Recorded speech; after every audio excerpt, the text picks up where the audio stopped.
They say breaking up is hard to do. They're wrong. Breaking up is easy. Living with the consequences of your decision in the long days after is the hard part. I took a sip of hot chocolate and studied the street below the balcony on which I stood. It was close to 2 in the morning, so it was no surprise that the street was empty, given this portion of Castle Rock was basically a retail area. The nearby businesses had closed hours ago. Even the late-night pizza shop on the corner was shut. Had it been open, I might have been tempted to wander down and grab something. It would have made a nice change from the copious amounts of cake I'd been consuming over the last week. I sighed and raised my gaze. Though the night was icy, the storms that had swept the reservation over the last few days had finally moved on, and the sky was clear and full of stars. The moon was in its waning gibbous stage, but her power still sang through me, as crisp and clear as the night itself. I wished it had the power to burn away the ache in my heart and the hurt in my soul, but I wasn't even sure time would be able to work that particular miracle. Not that I regretted my decision to walk away from Aiden.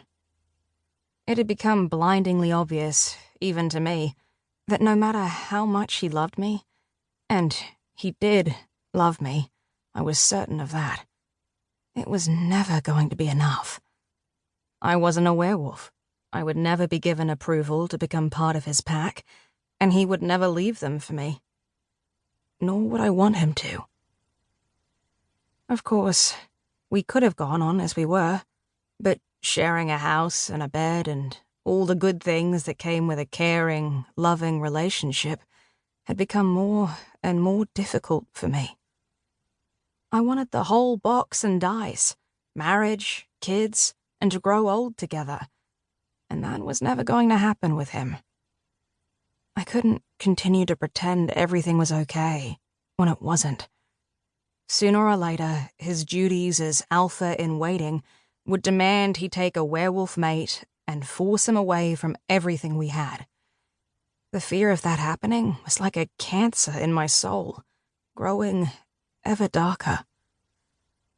Better to walk away now and hold on to the hope of remaining friends than let that cancer destroy everything that had been good about us. Of course, none of this would have been a problem if my stupid heart hadn't decided to fall in love with the man.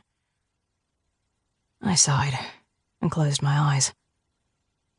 That was when I heard the song. It was faint, but compelling, haunting, but ethereal.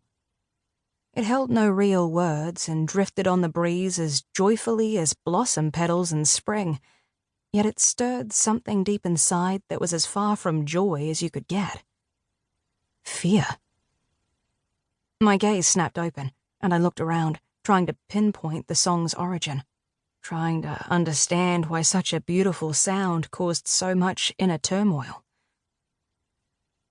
It seemed to be coming from the hills that surrounded the eastern edge of Castle Rock, but more than that, I couldn't define. Which was inconvenient, given just how big an area that was. But something was happening out there. Something bad, and it needed to be investigated. Now, before it was too late.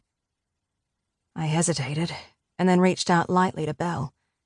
She wasn't only my best friend and co-owner of the cafe we both ran, but also my familiar, and that gave us the ability to converse telepathically, even though it wasn't one of my growing array of psychic skills. She, however, was not only one of the strongest telepaths out there, but also a powerful spirit talker. It was a talent that had been invaluable on numerous occasions when we'd been hunting down the latest supernatural nasty to invade the reservation. Whether it would be helpful tonight was a moot point, at least until we got out there and uncovered what was happening.